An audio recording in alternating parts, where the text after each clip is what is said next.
Oke, kita mulai ya. Pernah nggak sih kita kepikiran sebuah kalimat yang kayaknya sederhana, tapi ternyata dalam banget maknanya?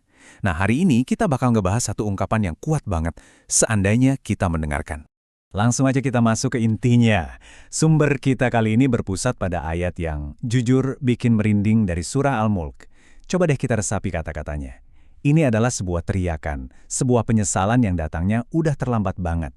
Nah, inilah masalah utama yang bakal kita kupas tuntas. Jadi sebetulnya apa sih yang lagi digambarin di sini? Menurut sumber yang kita telaah, ini adalah sebuah pengakuan jujur, pengakuan dari orang-orang yang udah kehilangan kesempatan emas mereka untuk menerima kebenaran, pas kebenaran itu ada di depan mata. Akar masalahnya ternyata bukan karena mereka nggak tahu loh, tapi ada sesuatu yang lebih dalam. Sumber kita menyebutnya sebagai kelalaian. Sebuah kelalaian yang fatal yang akhirnya ngeblokir semua kemampuan yang udah Tuhan kasih ke mereka. Nah, ini dia yang menarik banget. Coba perhatikan definisi kelalaian di sini. Ini bukan sekedar lupa atau nggak sengaja.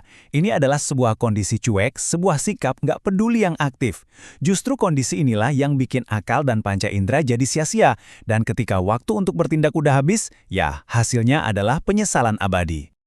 Tapi, di tengah gambaran yang kedengarannya suram ini, ternyata ayat itu sendiri ngasih solusinya loh.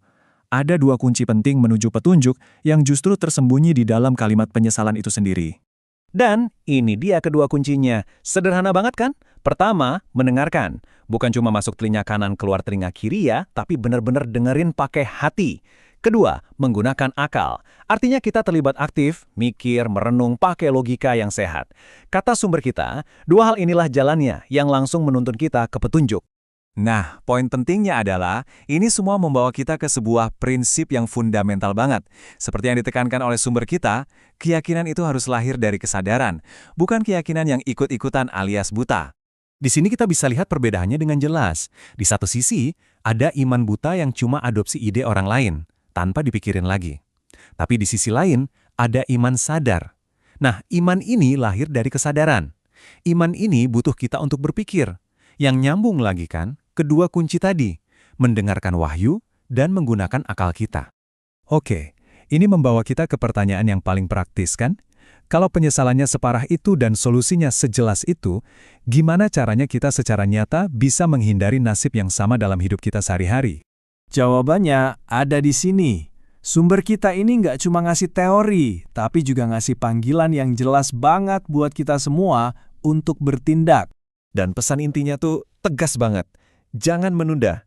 Ini kayak peringatan keras buat kita yang sering mikir, ntar aja deh. Menurut sumber ini, keputusan untuk terkoneksi dengan petunjuk Tuhan itu ya keputusannya sekarang, bukan besok atau lusa. Terus tindakan nyatanya gimana? Nah, sumber kita menguraikannya jadi komitmen-komitmen yang bisa kita lakukan. Pertama, buat komitmen yang kuat sama diri sendiri untuk mau belajar. Jangan pasif, tapi proaktif. Baca dan pahami Al-Quran.